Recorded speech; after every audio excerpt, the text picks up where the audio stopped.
imagine what it feels like to walk onto a main stage while somebody plays Back in Black? I hope all of you get to do that at some point in your life. I can't explain the magic. I'm gonna pull up the thing that I wrote so I don't go off script, because things could get real wild that way. Okay, I had to write down my own name so I could remember that. My name is Abraham Reisman. As he just said, I'm a staff writer at New York Magazine and its culture site, vulture.com. Around the turn of the millennium, author Neil Gaiman took a trip to Iceland. While there, he went to a museum exhibit about a Viking expedition to America and thought to himself, I wonder if they took their gods with them. He told me that, I'm not just making that up. That question fueled his best-selling novel, American Gods, and a decade and a... Yeah, there we go. You're gonna do a lot of cheering, so hold your powder. A decade and a half later, the story was translated into an original series on Starz, created by Brian Fuller and Michael Green. Yeah, it is also called American Gods. It's sensational, we love it, right? It's a great show.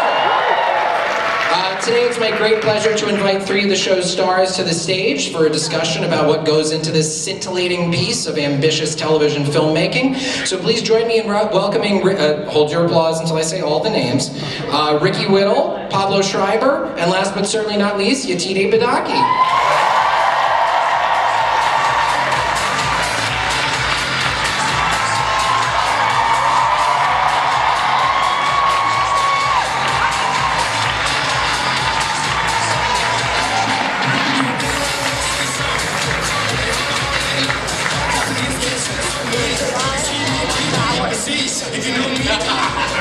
They're gonna open those up, and you guys have your ponchos, right? For when we're What's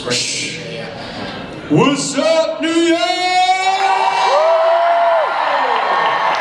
Thank you very much for waiting and for coming to see us. We feel very honored. I know lots of you are tired. It's been a long day, so thank you for your patience. I was just about to say, what are your tips for surviving a Comic-Con? Candy. No, serious. Really? Like candy, chocolate, sours, Sour Patch Kids, anything that's going to give you a high, and then you know, just as you're about to crash, eat more. Just keep going. And you keep going until I go back to my hotel, and then I faceplant as soon as I'm in my room. Great, it's a good way. Just make sure you got someone that wakes you up the next morning, because that could end badly. More candy. And both of you, do you have tips for surviving Comic-Con? I guess candy for both of you? Yeah, I think they all know I kind of have a Red Bull thing. Oh, yeah. Red Bull. Red Bull. So it's not quite candy, but it's kind of close. It's candy in a can. Candy in a can. There you That's go. Boom. There's your new slogan, Red Bull. You're welcome. So let's jump back in time. Before the show, Yetide, I understand you're a huge Neil Gaiman fan. Am I overestimating by saying huge? No, huge, mega huge fan. That would be about right. So what did you like about the novel? What was exciting for you about it? I mean, apart from the fact that I love anything that's slightly sci-fi or fantasy in any which way. She's legit, you guys. She was telling me backstage, well, A, she said I looked like Matt Smith, which is easily the nicest thing anyone has ever said to me in my life, and not true. But you were trying to get into the captain's chair, right? Oh yeah, I think they looked around for me and I was gone for a minute and they're like, where did Yetide go? And I was like, I of course had to get a picture in the captain's chair, as you do, right? Duh, you're at Comic-Con.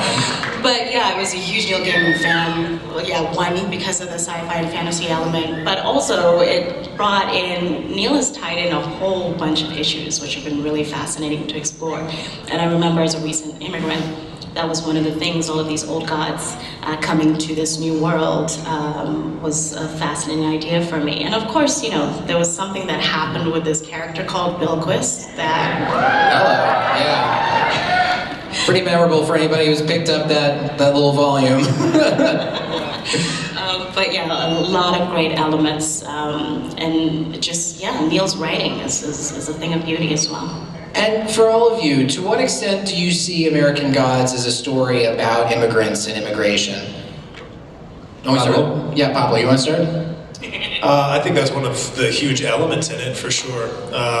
And, you know, with the timing of the release of the show was definitely, that became a huge focus of conversation around the marketing of it, because of the timing with obviously the president getting elected and immigration becoming such an issue. So that's what I would say. It definitely has those tones in it, and I don't think we shy away from it, which I also enjoy. Yeah. You guys agree that it's a big theme in there? I meant them, but also clearly you guys. You agree, and I love that. No, it's an important show. And we were just very fortunate. The book came out in 2001. We wrapped before the inauguration and all the kind of shit hit the fan, to be quite honest. And we were just fortunate that we happened to feature all these themes in our show, and it's very important that we don't make this normal, this kind of way of life that we seem to be living in the moment. We were shocked. We were like, it's never gonna happen. Well, it did. It's not gonna get worse. It did. Yeah, but they won't do that. They did. That can't ever become normal, where we're just like, oh, what's happening today? No. Excuse my language. Fuck that. No. We need to keep standing up for each other, standing up for ourselves. I don't want to get too political, but I was really We're already inspired. there, so yeah. We're already there. It's a little late for that. But I was really inspired yesterday morning. I was in the gym, and a soldier was talking to me, and he said, I didn't put my life on the line for anyone to tell people, free people, never mind the president, what they're allowed to kneel for in their life.